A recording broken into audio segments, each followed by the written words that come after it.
హోషేయ గ్రంథం 4వ అధ్యాయం. ఇశ్రాయేలు వారలారా, యెహోవా మాట ఆలకించుడి. సత్యమును కనికరమును దేవుని గూర్చిన జ్ఞానమును దేశమందు లేకపోవుట చూచి యెహోవా దేశ నివాసులతో వ్యాజ్యమాడుచున్నాడు. అబద్ధ సాక్ష్యం పలుకుటయు అబద్ధమాడుటయు హత్య చేయుటయు దొంగిలించుటయు వ్యభిచరించుటయు వాడుకయ్యెను. జనులు కన్నము వేసెదరు, మానక నరహత్య చేసెదరు. కాబట్టి దేశము ప్రలాపించుచున్నది. దాని పశువులను ఆకాశ పక్షులను కాపురస్తులందరూ క్షీణించుచున్నారు. సముద్ర మత్స్యములు కూడా గతించిపోవచ్చున్నవి. ఒకడు మరి ఒకనితో వాదించినను ప్రయోజనము లేదు, ఒకని గద్దించినను కార్యము కాకపోవును. నీ జనులు యాజకునితో జగడమాడు వారిని పోలి ఉన్నారు. కాబట్టి పగలు నీవు కూలుదువు, రాత్రి నీతో కూడా ప్రవక్త కూలును.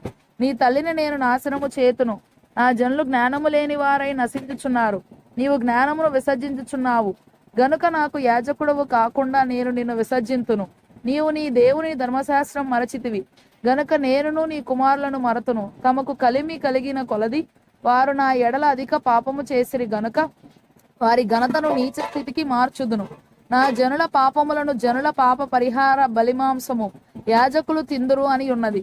ఆహారముగా చేసుకొందురు గనుక జనులు మరి అధికముగా పాపము చేయవలనని వారు కోరుదురు. కాబట్టి జనులకు ఎలాగో యాజకులకును అలాగే సంభవించును. వారి ప్రవర్తనను బట్టి నేను వారిని శిక్షింతును, వారి క్రియలను బట్టి వారికి ప్రతీకారము చేతును. వారు యెహోవాను లక్ష్యపెట్టుట మానిరి గనుక వారు భోజనము చేసినను తృప్తి పొందక యుందురు, వ్యభిచారము చేసినను అభివృద్ధి నొందక యుందురు.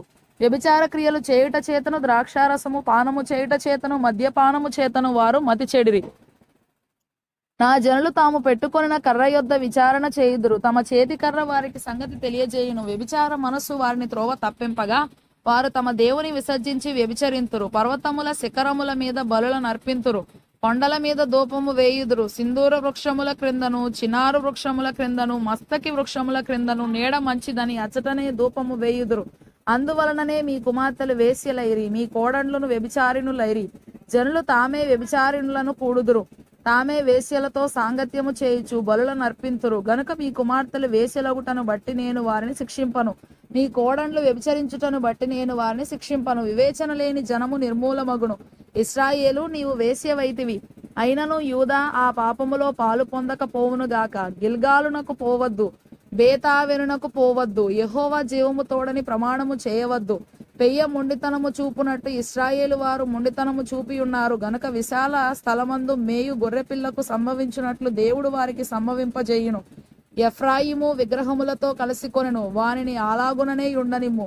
వారికి ద్రాక్షారసము చేదాయెను, ఒళ్ళు తెలియని వారు మానక వ్యభిచారము చేయువారు. వారి అధికారులు సిగ్గుమాలిన వారై అవమానకరమైన దానిని ప్రేమింతురు. సుడిగాలి జనులను చుట్టి కొట్టుకొని పోవును, తాము అర్పించిన బలులను బట్టి వారు సిగ్గునొందుదురు.